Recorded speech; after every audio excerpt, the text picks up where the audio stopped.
প্রতিরোধযোগ্য রোগে শিশু মৃত্যু নয়, জবাবদিহি, ন্যায় বিচার ও জরুরি জনস্বাস্থ্যে পদক্ষেপ চেয়ে নাগরিক মতবিনিময় সভা।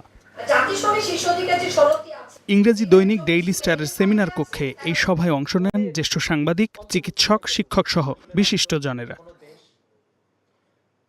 এ সময় এই শিশু মৃত্যুর জন্য স্বাস্থ্য খাতের গাফিলতির কথা সামনে আনেন বক্তারা। জানান এতে জড়িতদের শাস্তির দাবি। এখনকার গভর্নমেন্টকে বারবার করে বলেছি আপনাদের কিছু কাজ করা খুব জরুরি।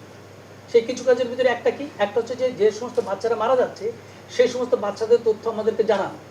অন্তত 1 মাস আগে আমি বলেছি, অন্তত 5-6টা মিটিং আমি বলেছি, কোন বাচ্চা কোন পরিস্থিতি কিভাবে আসছে কিভাবে মারা যাচ্ছে আমাদেরকে একটু জানান।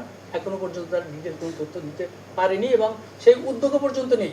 রোমান্টিক শাসন চলছে, সুনির্দিষ্ট একজন বিপর্যস্ত ব্যক্তিকে উদ্ধার করে গোটা সরকারটা মহান হয়ে যাচ্ছে। হামের বর্তমান পরিস্থিতি ও সংকট মোকাবিলা নিয়ে বর্তমান ও পূর্ববর্তী সরকার সহ অন্তর্বর্তী সরকারের দায়বদ্ধতার কথাও সামনে আনেন জ্যেষ্ঠ সাংবাদিকেরা। হাম এমন কোনো রোগ না যে হলে আপনাকে মরতে হবে। হাম হলো ম্যানেজমেন্টের ব্যাপার। দোষারোপের রাজনীতি আপনারা করেন, আমার কোনো আপত্তি নেই, আপনারা ঘর বন্ধ করে সারাদিন এগুলি করেন, কিন্তু এই বাচ্চাগুলোই বাঁচান। সরকার তো একটা ধারাবাহিকতা, সেই ধারাবাহিকতা ডিসরাপশন করে গেছে ইউনুস। আমি মনে করি যে ইউনুস গং যারা এর সঙ্গে জড়িত ছিল তাদের প্রত্যেককে বিচারের মুখোমুখি করতে হবে। এদিকে শনিবার হামের উপসর্গে মৃত্যু হয়েছে আরও 2 জনের। শামীম বিশ্বাস, স্টার নিউজ, ঢাকা।